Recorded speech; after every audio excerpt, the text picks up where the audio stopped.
Jay-Z foi acusado de abusar sexualmente de uma garota de 13 anos nos anos 2000. Esse processo federal já existia em que Sean Combs, mais conhecido como Diddy, havia sido colocado como réu. Recentemente, o advogado Tony Buzbee, autor de diversos processos contra Diddy, incluiu Jay-Z nessa mesma ação, colocando-o como acusado também, no dia 8 de dezembro de 2024. A autora da ação diz que foi violentada durante uma festa em uma casa após o MTV Video Music Awards, o VMA, em Nova York. Ainda diz que havia uma celebridade feminina no quarto, apesar dela não ter sido identificada no processo. Ela relata que quando tinha 13 anos, ela e uma amiga deixaram o Radio City Music Hall em Manhattan, então elas abordaram um motorista que estava perto de uma limusine a fim de obter acesso à cerimônia da premiação. O motorista disse a ela que ele era funcionário de Diddy e que ela se encaixava no que Diddy estava procurando. Nessa mesma noite, o motorista levou a garota para a festa, só que antes de entrar na festa ela teve que assinar um documento em que ela acredita que seja um acordo de confidencialidade. Já dentro da festa, a autora conta que reconheceu várias celebridades e também viu o uso de drogas. Depois, uma garçonete ofereceu uma bebida para ela que ela aceitou e quando ela tomou ela foi ficando tonta. E isso fez com que ela buscasse um quarto na casa para que ela pudesse descansar. Então ela encontrou esse quarto, deitou na cama e foi quando Diddy e Jay-Z e mais dessa celebridade feminina entraram no quarto. Assim que eles entraram no quarto, ela reconheceu os três na hora. E Diddy se aproximou dela com um olhar enlouquecido, dizendo que ela estava pronta para a festa. Então Jay-Z teria assegurado e violentado, sendo seguido por Diddy enquanto a celebridade feminina assistia a tudo isso. Porém, a autora reagiu a esse momento, surpreendendo Diddy e conseguindo escapar.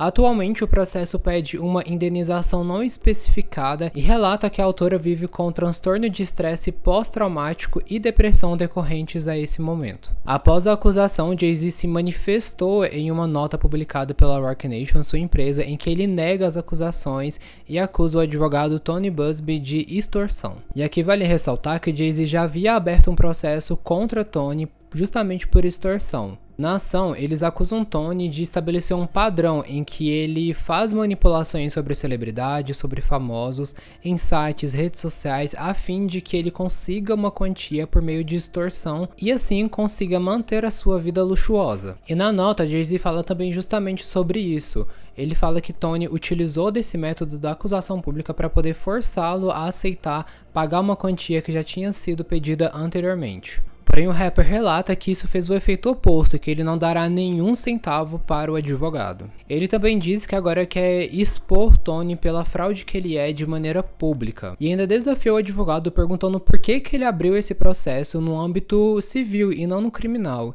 E só para poder explicar, no âmbito civil, a penalidade caso Jay-Z seja culpado é arcar com o valor financeiro de indenização. Já no âmbito criminal, caso ele fosse culpado, ele poderia ser preso. E no final dessa nota, Jay-Z se lamenta mais pelo fato de que vai ter que, junto a Beyoncé, sua esposa, conversar com os filhos sobre essa questão, justamente porque eles já têm idade suficiente para poder entender sobre todos esses processos que estão rolando contra Jay-Z. Mais tarde, no mesmo dia, Tony disse que a carta que foi enviada anteriormente, a qual Jay-Z menciona, tinha o objetivo de representar a autora da acusação, a qual procurava uma solução confidencial entre as partes. Porém, como a carta foi no nome do advogado, os advogados de Jay-Z entenderam como uma ameaça e começaram a processar o Tony e também a assediá-lo por meio das alegações. Além disso, no Instagram, ele postou uma foto dele quando fazia parte da Marinha Norte-Americana e na legenda ele falou que os filhos estão sendo assediados, ele mesmo está sendo assediado, a família, os filhos estão sendo perseguidos por pessoas misteriosas. Ele comenta que os ex-funcionários e colegas de trabalho estão sendo questionados se ele era abusivo. Alguns clientes e ex-clientes também estão sendo instigados a processá-lo. Ele ainda fala sobre a difamação que está rolando com o nome dele e a abertura de processos que ele considera como frívolos contra a pessoa e contra o escritório que ele faz parte também. Já a equipe de Diddy, em relação a esse processo contra o Jay-Z, afirmou que é apenas mais uma tentativa de arrancar dinheiro de celebridades por meio de alegações falsas. Da mesma forma que teria acontecido com o Diddy, que está preso desde 16 de setembro de 2024